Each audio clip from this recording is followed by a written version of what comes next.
Indonesia merupakan pasar mobil terbesar di Asia Tenggara dan wilayah ASEAN, menguasai sekitar sepertiga dari total penjualan mobil tahunan di ASEAN, diikuti oleh Thailand pada posisi kedua.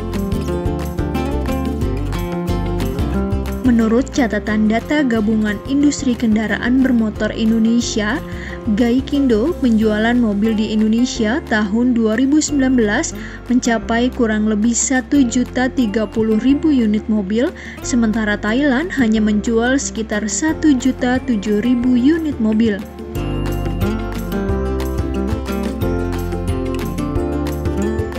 Oleh karenanya, industri otomotif Indonesia telah menjadi sebuah pilar penting dalam sektor manufaktur negara ini. Dalam perkembangannya telah menunjukkan kemajuan. Hal tersebut dibuktikan oleh Presiden Joko Widodo pada September 2019 lalu. Kepala negara telah meresmikan pabrik serta sarana dan prasarana produksi PT Solo Manufaktur Kreasi di Kabupaten Boyolali, Jawa Tengah. Dikenal luas dengan produknya mobil SMK.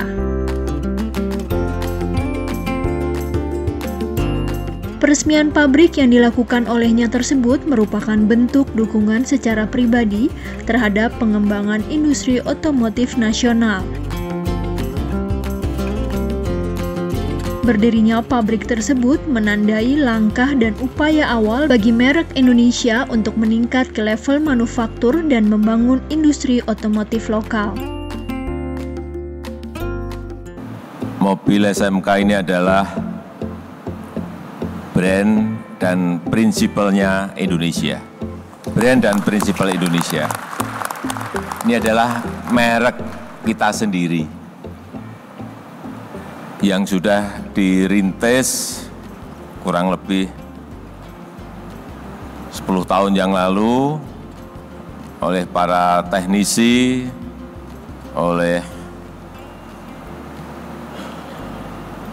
anak-anak SMK, ada inisiator yang dulu saya kenal, ada di sini semuanya.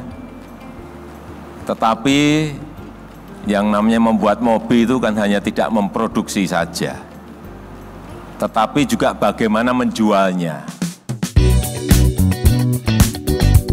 Berdirinya pabrik baru SMK ini nantinya akan mendatangkan efek berganda bagi industri lain, termasuk industri kecil dan menengah, sehingga turut menggerakkan ekonomi Kabupaten Boyolali dan sekitarnya. SMK diketahui telah bekerja sama dengan sejumlah perusahaan lokal untuk pengadaan suku cadang kendaraan yang diproduksinya. Pasalnya, untuk memproduksi mobil SMK, penggunaan komponen lokalnya sudah 62%. Untuk itu, Presiden Jokowi berpesan harga produk yang ditawarkan di pasaran harus kompetitif. Yang namanya membuat mobil itu kan hanya tidak memproduksi saja, tetapi juga bagaimana menjualnya. Kalau harganya nggak sambung dengan konsumen, siapa yang beli? Tadi dari belakang saya lihat bagaimana mesin dan komponen-komponen lain dirakit. Yang saya lihat, saya senang bahwa supplier komponen-komponen yang ada banyak sekali yang berasal dari dalam negeri, artinya lokal kontennya juga sudah baik, meskipun saya tahu pasti belum sampai ke angka 80, apalagi 100%. Tetapi sebagai sebuah usaha pertama dalam memulai industri otomotif dengan brand dan prinsipal Indonesia, ini harus kita acungi jempol keberanian dari PT Solo Manufaktur Kreasi ini. Tidak mudah, tidak gampang. Masuk pasarnya nanti juga tidak gampang dan tidak mudah. Tetapi kalau kita sebagai sebuah bangsa mau menghargai karya kita sendiri, brand dan prinsip kita sendiri, ini akan laku.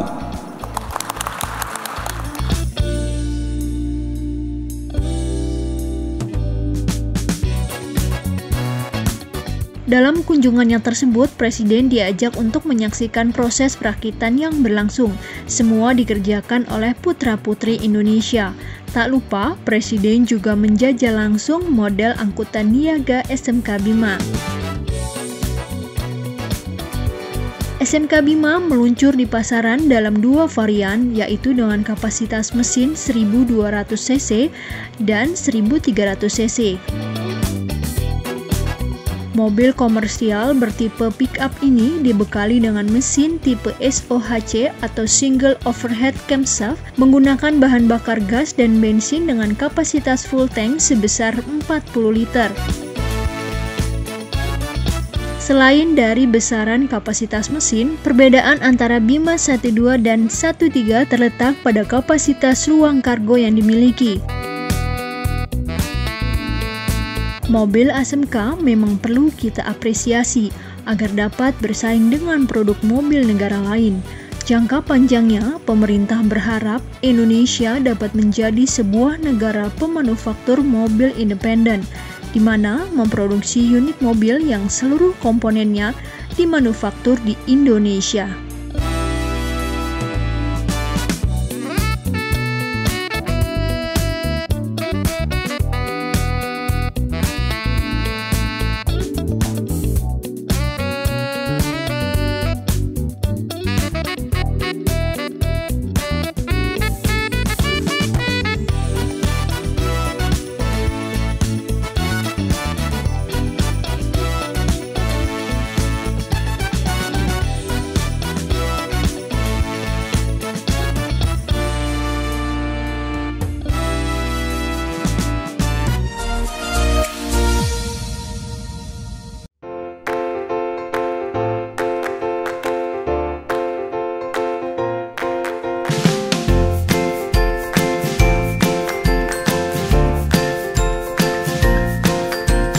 Membangun infrastruktur bukan sekedar mendirikan prasasti, sekedar untuk dipandang atau dikenang. Membangun infrastruktur haruslah membawa sebanyak-banyaknya manfaat. Berdasarkan rencana strategis atau Restra Kabinet Indonesia Kerja Jilid 2, Kementerian PUPR mengebut pengerjaan proyek infrastruktur berdaya guna. Termasuk di dalamnya pembangunan ruas Jalan Tol Balikpapan-Samarinda atau Balsam,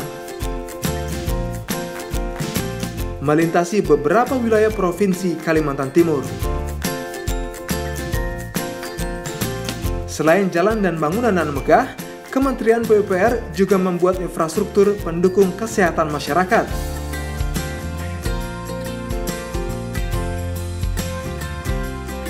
Bersama Kementerian Lingkungan Hidup, ikut mengedukasi masyarakat akan pentingnya kesehatan lingkungan. Saksikan Warga Bicara episode manfaat infrastruktur untuk semua, hanya di PUPR TV.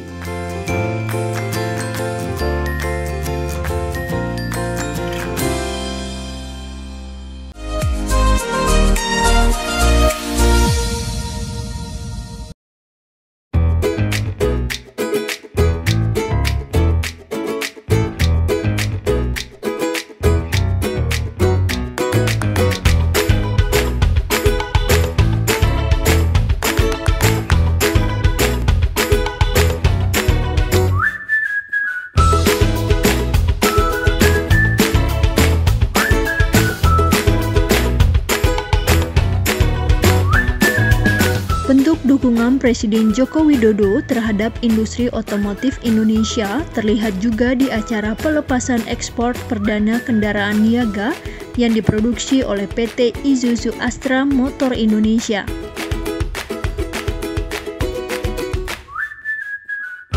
Acara berlangsung di pabrik perakitan Isuzu Karawang Plant pada Desember 2019 lalu.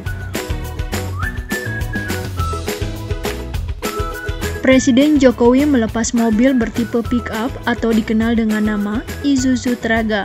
Sebanyak 120 unit mobil akan diekspor ke Filipina. ditargetkan mencapai 6.000 unit hingga tahun 2020. Kontribusi devisa negara atas ekspor ini ditaksir mencapai 66 juta US dollar atau setara 926,6 miliar rupiah per tahun. Ekspor Isuzu Traga sendiri disebut sudah mendapatkan fasilitas KITE atau kemudahan impor tujuan ekspor dari Bea dan Cukai. Hadirnya fasilitas ini membuat Isuzu Astra Motor Indonesia tidak lagi dibebankan bea masuk dan PPN impor bahan baku untuk ekspor. Fokus kerja pemerintah dan kebijakan industri dan perdagangan yang diambil sekarang ini adalah bagaimana mengurangi impor sekaligus meningkatkan ekspor. Sepanjang 2019, sektor otomotif Indonesia membukukan angka ekspor kurang lebih 300.000 unit ke negara-negara lain. Impor dan ekspor dua hal bagian yang tak terpisahkan dari upaya mengurangi baik itu defisit transaksi berjalan maupun defisit neraca perdagangan.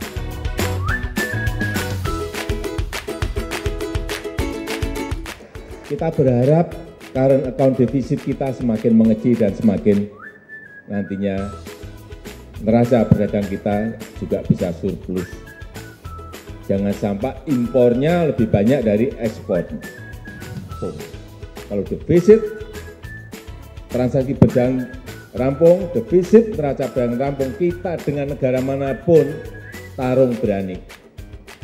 Sehingga tadi bisik-bisik ke Bapak Priyono, Pak, ekspor otomotif kita ini sampai sekarang kurang lebih 300.000 unit. Saya minta sampaikan kepada seluruh keluarga besar otomotif, 2024 minimal 1 juta harus keluar dari Indonesia.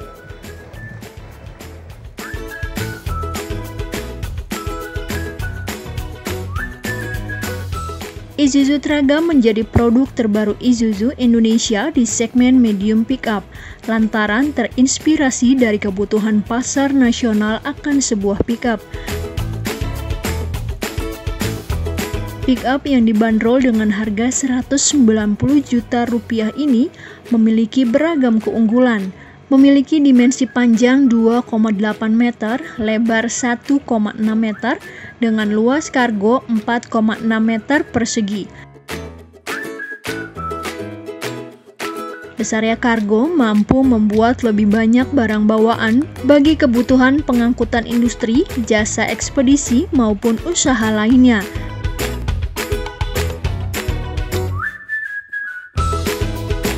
Dengan mesin berkapasitas 2.500 cc diesel direct injection, tampil perkasa di kondisi jalanan rata dan tanjakan serta mudah berakselerasi di jalan berkelok dan tikungan.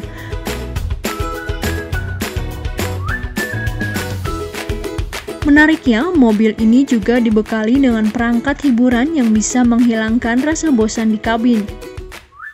Interiornya berkonsep ergonomis dan mudah dioperasikan. Penggunaan komponen lokalnya sudah lebih dari 50%. Perakitan dilakukan oleh pekerja Indonesia.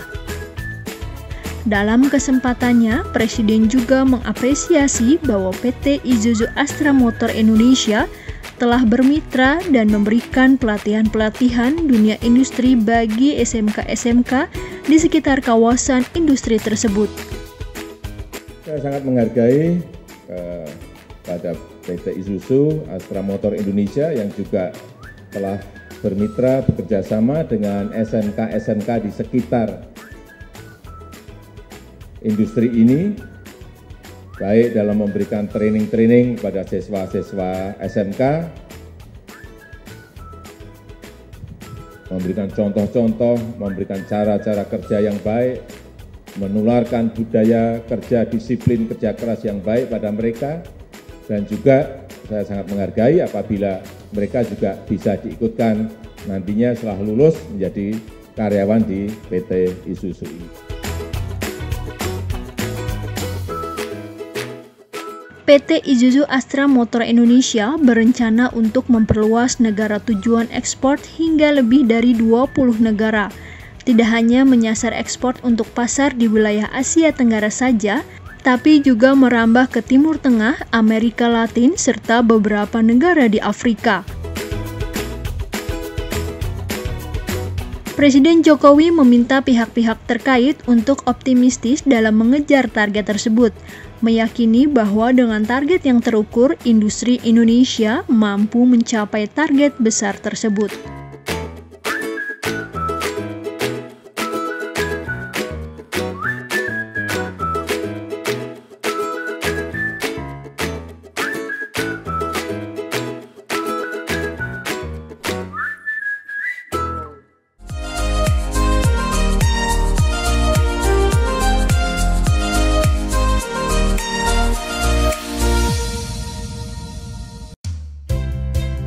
PKPT mempunyai tugas melaksanakan penelitian dan pengembangan, pengkajian kebijakan dan strategi pengembangan infrastruktur, serta penerapan teknologi hasil penelitian dan pengembangan bidang pekerjaan umum dan perumahan rakyat (PUPR). Pusat Penelitian dan Pengembangan Kebijakan dan Penerapan Teknologi dikepalai oleh Kepala Puslitbang Kebijakan dan Penerapan Teknologi, dibantu oleh Kepala Subbagian Tata Usaha, Kepala Bidang Program dan Evaluasi, Kepala Bidang Sumber Daya Kelitbangan, Kepala Bidang Kajian Kebijakan dan Kerjasama, serta Balai Litbang Penerapan Teknologi Sumber Daya Air, Balai Litbang Penerapan Teknologi Permukiman, dan Balai Litbang Penerapan Teknologi Jalan dan Jembatan. PKPT berfungsi sebagai pendukung akselerasi pembangunan infrastruktur PUPR secara komprehensif dan terintegrasi dengan sektor-sektor di lingkungan Kementerian PUPR melalui penerapan teknologi dari hasil penelitian dan pengembangan Litbang yang lebih kreatif dan inovatif. Dengan adanya PKPT, hasil Litbang menjadi lebih utuh dan terpadu, serta mengarah kepada rekomendasi kebijakan penyelenggara infrastruktur, yaitu terbukti secara ilmiah, layak dari sisi ekonomi, mampu diterima masyarakat, serta yang tak kalah penting yaitu ramah lingkungan. Untuk memudahkan penerapan teknologi serta koordinasi dengan stakeholder terkait, PKPT menyusun proses yang dimulai dari prototipe teknologi hasil Litbang oleh masing-masing Litbang terkait, yang kemudian dilakukan pengkajian dan penerapan teknologi oleh balai-balai di lingkungan PKPT, hingga tercipta kerjasama dengan aplikator yang didukung dengan perlindungan hak kekayaan intelektual dalam bentuk paten ataupun hak cipta. Proses bisnis penyusunan rekomendasi kebijakan yang dilakukan PKPT dimulai dari menjawab isu dan permasalahan yang ada. Selanjutnya dianalisis menggunakan metode penelitian yang tepat.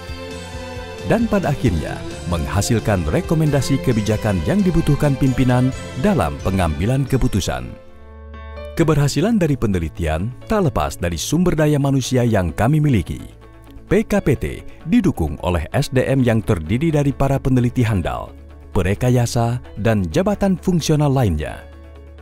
PKPT memiliki sedikitnya 17 bidang kepakaran: arsitektur, antropologi, pengkajian dampak sosial dan evaluasi program, teknik lingkungan, perencanaan dan kebijakan sosial, ekonomi lingkungan, studi perkotaan dan regional, kebijakan publik, studi kemasyarakatan lainnya, ilmu kebijakan, sosiologi, kebijakan dan administrasi, teknologi dan manajemen lingkungan, ekonomi terapan, dan teknologi konstruksi. Di tingkat manajemen, PKPT didukung oleh para pejabat struktural yang kompeten dan profesional di bidangnya. PKPT menyediakan data dan informasi kebijakan infrastruktur PUPR. PKPT telah berkarya dan menghasilkan produk hasil Litbang, yaitu kajian hasil Litbang aspek ekonomi infrastruktur, rekomendasi kebijakan mendukung infrastruktur PUPR, dukungan penerapan teknologi Litbang, penyediaan data dan informasi tentang kebijakan dan penerapan teknologi, serta layanan advis sosial ekonomi, juga beberapa rekomendasi kebijakan, seperti Peraturan Menteri dan Surat Edaran Menteri sebagai dukungan akselerasi penyelenggaraan infrastruktur pekerjaan umum dan perumahan rakyat.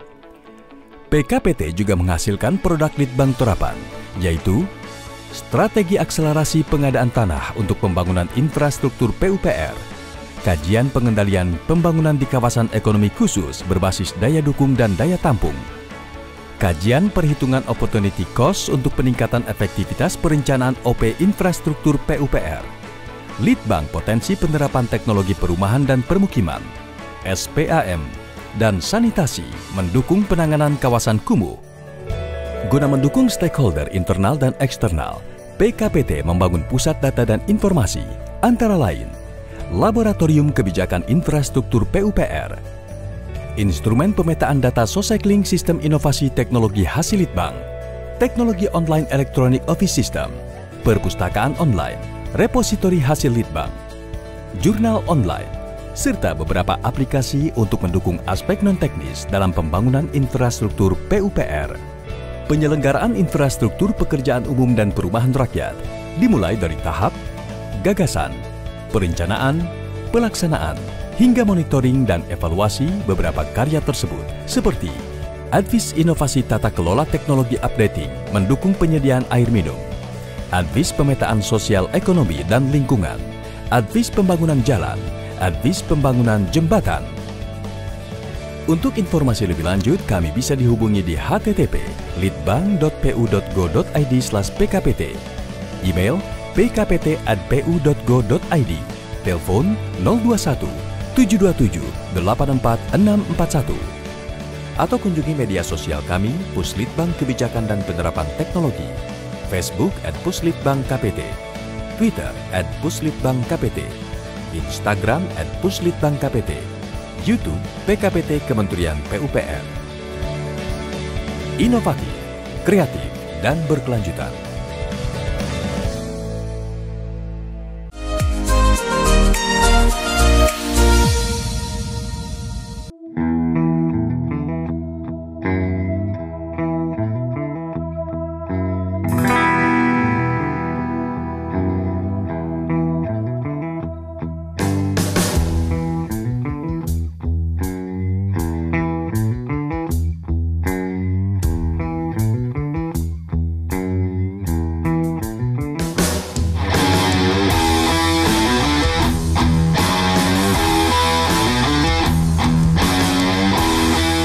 Berbeda dengan motor sebelumnya bergaya chopper, kali ini Presiden Jokowi melirik sepeda motor listrik. Ya, sepertinya kendaraan dengan tenaga listrik di Indonesia sudah bukan mimpi lagi. Anak-anak bangsa telah menciptakan sepeda motor listrik yang diberi nama Gesit. Gesit sudah dirilis pada bulan April 2019 silam. Hadirnya sepeda motor listrik ini membawa angin segar dalam dunia otomotif di Indonesia. Dalam riset dan pengembangannya, Gesit dirancang oleh Institut Teknologi 10 November atau ITS dan beberapa universitas lainnya di Indonesia, serta bekerja sama dengan Garasindo Group. Suatu produk anak bangsa, sebuah motor listrik yang dihasilkan dari sahabat kita dari ITS, dan juga di sini kolaborasi antara ITS, UNS, dan ITB, di mana UNS membantu untuk menyiapkan baterainya dan ITB menyiapkan perangkat speedometer yang berbasis Internet of Things. Dan ini era digital sudah ada di negeri kita. Kita punya electrical motorcycle dan kita juga punya suatu sistem motor elektrik yang terhubung dengan Internet of Things. Ini suatu kebanggaan, alhamdulillah saya kira ini produk dalam negeri yang kita banggakan bersama. Gesit akan diproduksi massal oleh PT Wijaya Manufacturing, perusahaan konsorsium PT Gesit Teknologi Indonesia dengan anak perusahaan BUMN PT Wijaya Karya Industri dan Konstruksi. Hadirnya Gesit di pasaran, konsumen akan memiliki beragam pilihan. Presiden Jokowi yakini apabila harga yang ditawarkan cukup kompetitif dan memiliki keunggulan tersendiri dibanding sepeda motor konvensional, sepeda motor listrik ini akan diterima oleh masyarakat Indonesia. Lalu, apa saja kelebihan dari Gesit? Sepeda motor ini menyala dengan tenaga baterai. Komponen baterai tersebut merupakan satu-satunya komponen motor yang masih diimpor dari Jepang. Kedepannya, komponen tersebut diharapkan akan diproduksi di dalam negeri. Ini yang paling krusial ini kan produksi baterainya, litiumnya. Nah itu kalau padahal kita raw materialnya ada. Nah kalau itu sudah masuk, tinggal motor ambil dari sana, mobil ngambil dari sana, sudah kita langsung bisa switch langsung. Kuncinya ada di situ, di baterai. Termasuk ini juga charging untuk baterainya berapa? 3 jam. 3 jam? 3 jam, cepat sekali.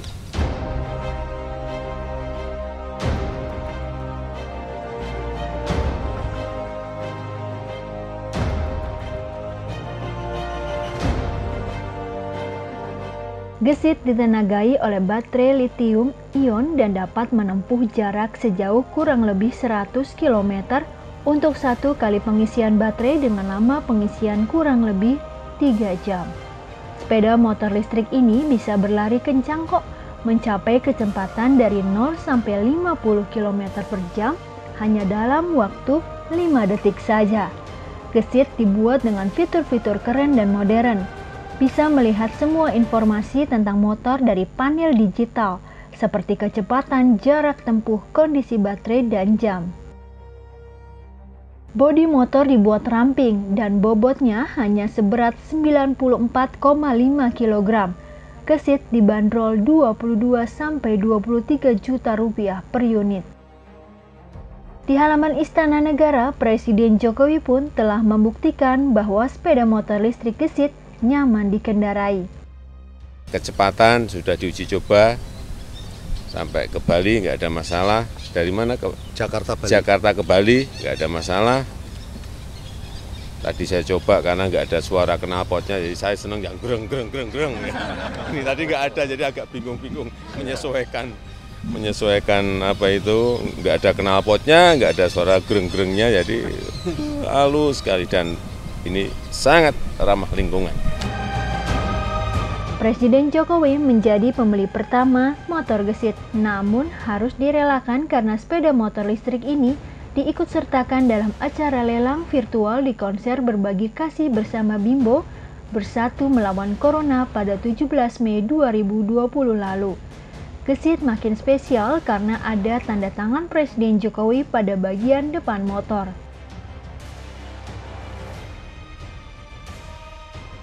Acara lelang sempat terjadi polemik lantaran pemenang sebelumnya tak mampu menembus motor. Akhirnya lelang dimenangkan oleh anak Hari Tanusudibjo, Warren H. Tanusudibjo dengan harga 2,55 miliar rupiah. Konser ini digelar MPR RI bersama Badan Pembinaan Ideologi Pancasila dan Badan Nasional Penanggulangan Bencana. Di akhir acara, total donasi berhasil dikumpulkan kurang lebih sebesar 4 miliar rupiah. Hasil lelang tersebut akan didonasikan untuk pekerja seni yang terkena dampak COVID-19.